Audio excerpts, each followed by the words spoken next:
Kom igjen, Tore. Kom igjen.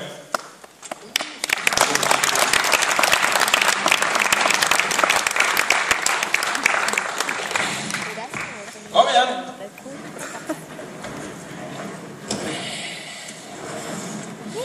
Det ser flott ut der, altså. Hæ? Det ser flott ut der. Kom igjen. Bort der nå. Kom igjen. Prøver den ledningen her nå, så... Det ser flott ut.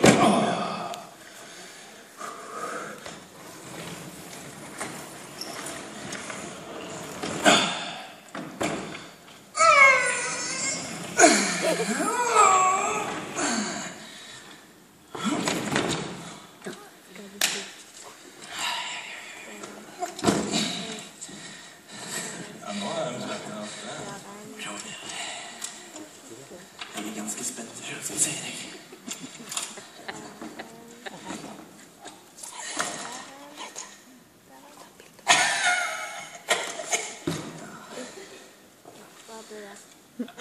Hei, sann, ja. Ser bra ut det her. Ja.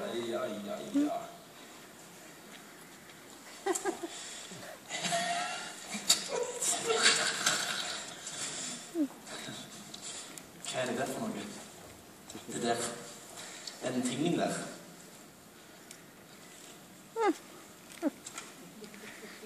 Nei, det var den som skal være der.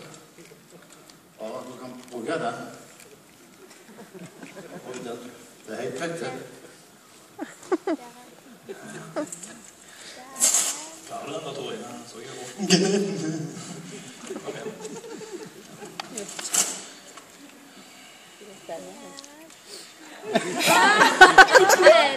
Skal vi legge vekk den boksen her, eller? Ja, det kan vi jo. Jeg må legge vekk den boksen her. Den er bare større. Hva sier du for det du tar? Nei, nå. Jeg er for sikker. Den passer du i hvert fall. Ja.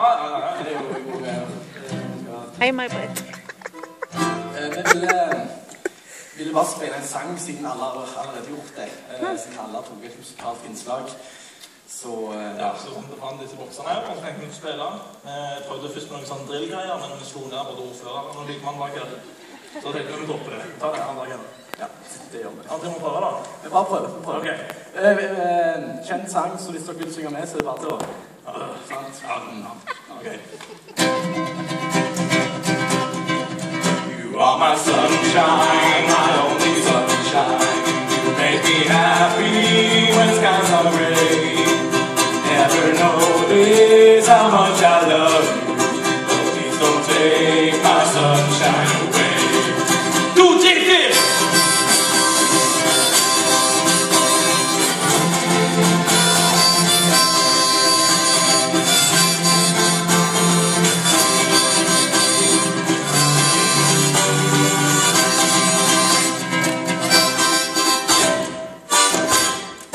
Skal vi spille mamma? Ja!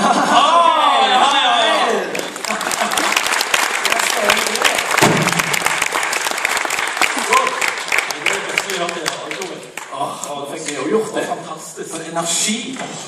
Føler du bare den, altså? Gud, jeg legger den opp i boksen igjen, for å si det sånn. Jeg tror vi dropper den boksen. Men jeg har holdt meg hele dag. Jeg har et litt problem, egentlig. Det er at jeg strever veldig med å holde inne den lespingen min, som jeg egentlig strever med. Og jeg lesper egentlig hele veien. Jeg har strødd i hele dag egentlig mest holde det inne. Det er så jeg også. Det er ganske likt det jeg også har. Jeg også sliter med det. Lesper du også? Ja, lesper du? Av og til, ja. Jeg klarer å holde det inne kort tidsperiode. Du lesper jo ikke du? Jo, jeg lesper. Men det er ikke lesper. Det er ikke sliter å si et, altså. Det er ikke lesper. Du lesper jo på Tore, du lesper ikke på E. Du skal lespe på S. Alle lesper på E. Det er ingen som lesper på en E, Tore. Ok. Du skal lespe på en S. S? På en S. S? S, ja. S.